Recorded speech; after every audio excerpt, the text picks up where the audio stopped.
Hello guys, నేనైతే మీ nature Harika అనమాట. So అందరికీ గుడ్ మార్నింగ్. టుడే సండే అనమాట. అంటే ఇది సండే వెళ్ళిందనమాట. నేను ఇప్పుడైతే పోస్ట్ చేసుకున్నాను. ఎందుకు అంటే మన కదిర్లో రొయ్యలు దొరుకుతాయి లేదా అనేది చాలా మందికి తెలియదు అనమాట. సో నేనైతే వాళ్ళ కోసం ఒకసారైనా ట్రై చేయని వాటిని అంటే ఖచ్చితంగా ఎప్పుడో ఒకసారి ట్రై చేయాలని అందరికీ అనిపిస్తుంది.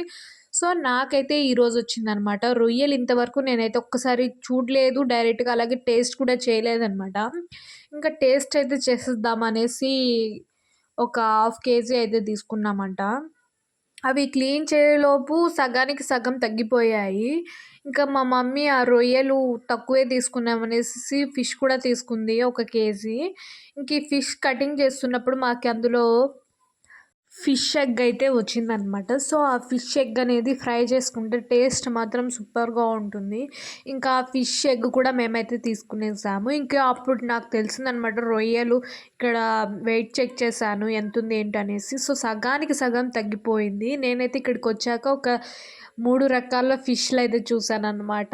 ఈ 3 దానిలో మీకు ఏ ఫిష్ పేరు తెలిస్తే అవైతే కామెంట్ చేసేయండి. ఫిష్‌లయితే చూడ్డానికి చాలా బాగున్నాయి.